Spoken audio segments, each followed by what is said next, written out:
दूसरा तवारीख बाब नंबर 35। योसिया फसह की ईद मनाता है। फिर योसिया ने रब की ताज़ीम में फसह की ईद मनाई। पहले महीने के 14वें दिन फसह का लेला ज़बह किया गया।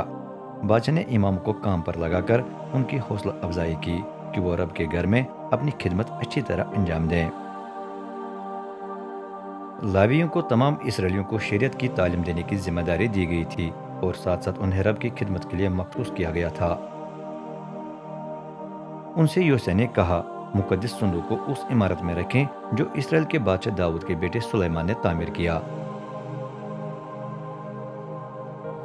उसे अपने कंधों पर उठाकर इधर उधर ले जाने की जरूरत नहीं है, बल्कि अब से अपना वक्त रब अपने खुदा और उसकी कौम इसराइल की खिदमत में सरफ करे। उन खानदानी गिरोहों के मुताबिक खिदमत के लिए तैयार रहें जिनकी तरबियत दाऊद बादशाह और उसके बेटे सुलेमान ने लिखकर मुकर्रर की थी।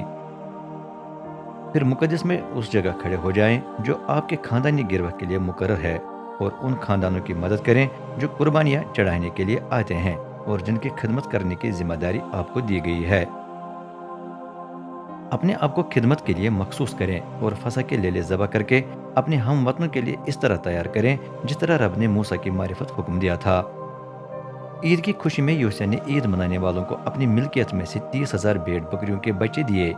ये जानवर फसह की कुर्बानी के तौर पर चढ़ाए गए, जबकि बादशाह की तरफ से 3,000 बैल दीगर कुर्बानियों के लिए इस्तेमाल हुए। इसके अलावा बादशाह के अफसरों ने भी अपनी खुशी से कौम, इमामों और लावियों को जानवर दिए। खुदा के घर के सबसे आला अफसरों खिलकिया, जकरिया और यहीयल ने दीगर इमामों को फसह की कुर्बानी के लिए 2,600 भेड़ बकरियों के बच्चे दिए। इसके अलावा 300 बैल भी दिए। इसी तरह लावियों के रहनुमाओं ने दीगर लावियों को फसह की कुर्बानी के लिए 5,000 भेड़ बकरियों के बच्चे दिए। इसके अलावा 500 बैल भी। उनमें से 3 भाई बनामी कोननिया, समैया और नितनियल थे, जबकि दूसरों के नाम हसबिया, ययल और योजबत थे। जब हर एक खिदमत के लिए तैयार था तो इमाम अपने अपनी जगह पर और लावी अपने अपने गिरोहों के मुताबिक खड़े हो गए, जिस तरह बादशाह ने हिदायत दी थी। लावी ने फसह के लेलों को ज़बह करके उनकी खालें उतारें, जबकि इमामों ने लावियों से जानवरों का खून लेकर कुर्बानगाह पर छिड़का। जो कुछ बसम होने वाली कुर्बानियों के लिए मुकर्रर था उसे कौम के मुख्तलिफ खानदानों के लिए एक तरफ रख दिया गया, ताकि वो उसे बाद में रब को कुर्बानी के तौर पर पेश कर सकें, जिस तरह मूसा की शरीयत में लिखा है। बैलों के साथ भी ऐसा ही किया गया। फसह के लेलों को हिदायत के मुताबिक आग पर भूना गया, जबकि बाकी गोश्त को मुख्तलिफ किस्म की देगों में उबाला गया। जो ही गोश्त पक गया तो लावियों ने उसे जल्द से हाजिरिन में तकसीम किया। इसके बाद उन्होंने अपने और इमामों के लिए फसह के लेले तैयार किए, क्योंकि हारून की औलाद यानी इमाम बसम होने वाली कुर्बानी और चर्बी को चढ़ाने में रात तक मसरूफ थे।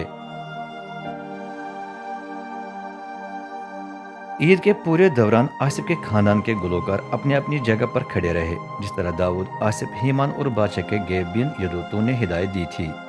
दरबान भी रब के घर के दरवाजों पर मुसलसल खड़े रहे। उन्हें अपनी जगहों को छोड़ने की जरूरत भी नहीं थी, क्योंकि बाकी लावियों ने उनके लिए भी फसह के लेले तैयार कर रखे। यूं उस दिन योसिया के हुक्म पर कुर्बानी के पूरे इंतजाम को तरतीब दिया गया, ताकि आइंदा फसह की ईद मनाई जाए और बसम होने वाली कुर्बानियां रब की कुर्बानगाह पर पेश की जाएं। यरूशलेम में जमा हुए इसराइलियों ने फसह की ईद और बेखमीरी रोटी की ईद एक हफ्ते के दौरान मनाई। फसह की ईद इसराइल में समूएल नबी के ज़माने से लेकर उस वक्त तक इस तरह नहीं मनाई गई थी। इसराइल के किसी भी बादशाह ने उसे यूं नहीं मनाया था जिस तरह योसिया ने उसे उस वक्त इमामों, लावियों, यरूशलेम और तमाम यहूदा और इसराइल से आए हुए लोगों के साथ मिलकर मनाई। योसिया बादशाह की हुकूमत के 18वें साल में पहली दफा रब की ताज़ीम में ऐसी ईद मनाई गई। योसिया की मौत। रब के घर की बहाली की तकमील के बाद एक दिन मिस्र का बादशाह निकवा दरियाई फुरात पर के शहर करकमीस के लिए रवाना हुआ, ताकि वहां दुश्मन से लड़े। लेकिन रास्ते में योसिया उसका मुकाबला करने के लिए निकला। निकवा ने अपने काजदों को योसिया के पास भेजकर उसे इतला दी, ए यहूदा के बादशाह, मेरा आपसे क्या वास्ता। इस वक्त मैं आप पर हमला करने के लिए नहीं निकला, बल्कि उस शाही खानदान पर जिसके साथ मेरा जिगड़ा है। खुदा ने फरमाया है कि मैं जल्दी करूं, वो तो मेरे साथ है, चुनांचे उसका मुकाबला करने से बाज आए, वरना वो आपको हलाक कर देगा। लेकिन योसिया बाज न आया, बल्कि लड़ने के लिए तैयार हुआ। उसने निकवा की बात न मानी, गो खुदा ने उसे उसकी मारिफत आगाह किया था। चुनांचे वो बेस बदल कर फिर उनसे लड़ने के लिए मजदू के मैदान में पहुंचा। जब लड़ाई छिड़ गई तो योसिया तीरों से जख्मी हुआ। اور اس نے اپنے ملازم کو حکم دیا، مجھے یہاں سے لے جاؤ کیونکہ میں سخت زخمی ہو گیا ہوں۔ لوگوں نے اسے اس کے اپنے رتھ پر سے اٹھا کر اس کے ایک اور رتھ میں رکھا جو اسے یروشلم لے گیا، لیکن اس نے وفات پائی اور اسے اپنے باپ دادا کے خاندانی قبرستان میں دفن کیا گیا۔ پورے یہودا اور یروشلم نے اس کا ماتم کیا۔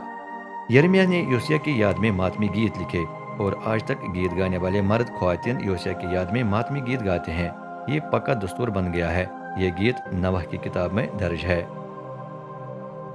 باقی جو کچھ شروع سے لے کر آخر تک یوسیہ کی حکومت کے دوران ہوا وہ شاہن یہودا و اسرائیل کی کتاب میں بیان کیا گیا ہے۔ وہاں اس کے نیک کاموں کا ذکر ہے اور یہ کہ اس نے کس طرح شریعت کے احکام پر عمل کیا۔